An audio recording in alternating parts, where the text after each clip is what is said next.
Hello guys. So ngayon dahil Lunes na naman ano tayo hindi to adobo humba. Pero hindi po talaga ganitong humba ginagawa ng mama ko kasi guys, iba po ang style ng humba ng Bisaya. So humba Tagalog ang gagawin natin guys dahil kailangan po yun tostahin pag humbang Bisaya. So hugasan muna natin ng mabuti ang ating liempo. Liempo ang pinipili ko guys sa panghumba dahil masarap siya kasi laman at saka taba. At ayan guys, hugasan lang natin siya ng mabuti dahil madumi po ang karne ng galing sa palengke. Ayan po. At ngayon nagre-ready na po tayo ng bawang at sibuyas.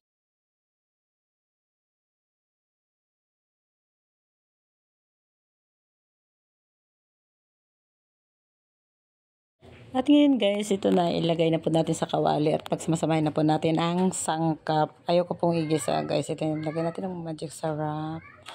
And then lagyan po natin siya ng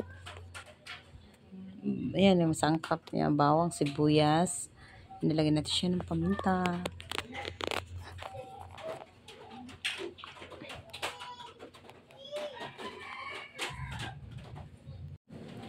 Ayan, nalagyan natin siya ng suka.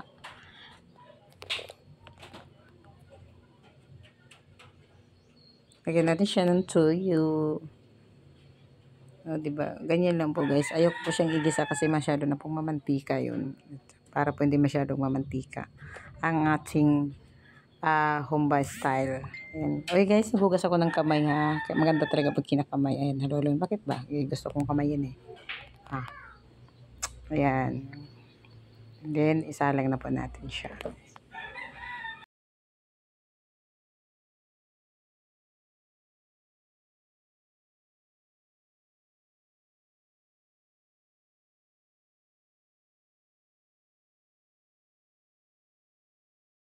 At ayan guys, kumukuloy na po siya. Kailangan lang po natin siyang haluin para po yung magpantay po yung lasa niya sa ilalim ng karne at saka sa ibabaw para po mahalo po siya ng maayos guys. Ayan, haluin na natin ng haluin hanggang sa lumambot.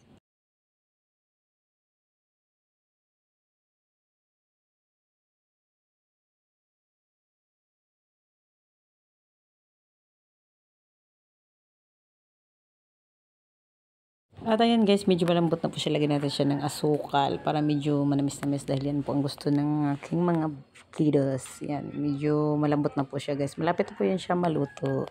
Ayan na po. Parang sarap na niyang tingnan. Ayan.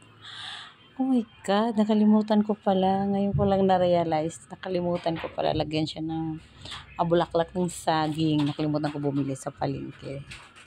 Dahil medyo matagal na po ako hindi nakaluto nitong humba. So, okay lang yan. So, susunod na. Yan lang po, guys. Luto na po ang ating humba Bisaya. Salamat sa panonood. Bye-bye.